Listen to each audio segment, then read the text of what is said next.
Now Alabama is a state of emergency because y'all have it way worse right now than we did. We're here because we've seen it happen in our communities. We're seeing it happen here to a bigger extreme.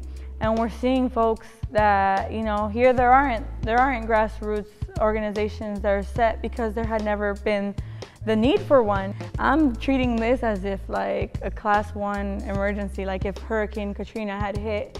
Sandra came and I was emceeing, and she was one of the speakers. She dropped a lot of knowledge about all of the things that are relevant to and connected as far as Alabama and Arizona. It's illegal here for undocumented people to have electricity, water, for their children to be enrolled in schools under this law.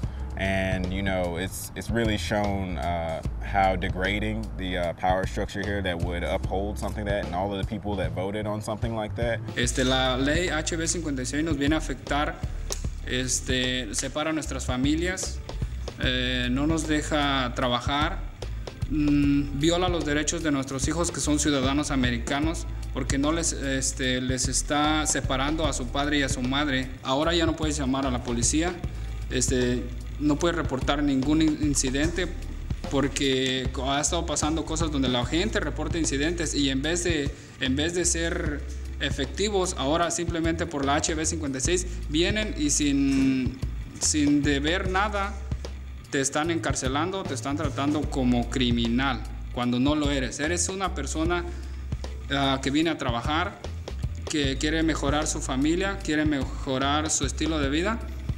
We had Bull Connor standing here in this park, with hoses, spraying children that were protesting the fact that they couldn't eat in the same restaurant of somebody of a different race. So now you have somebody like Arpaio who thinks that it's completely reasonable to, make his inmates wear pink and make them march in chain gangs like they're slaves and degrade them and humiliate them and separate them from their families for things as minor as maybe not having a driver's license. These bigoted central figures that are basically trying to prove a personal point that they just don't like brown people, they don't like people of color.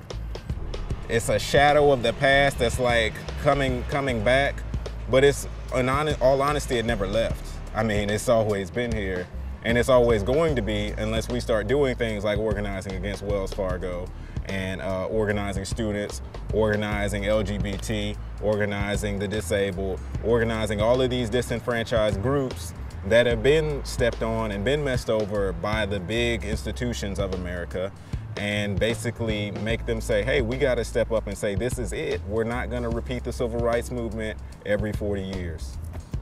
Estamos organizando, estamos tratando de llevar los programas de Conozca sus Derechos, estamos tratando de organizar las comunidades para que se organicen todos en contra de HB 56.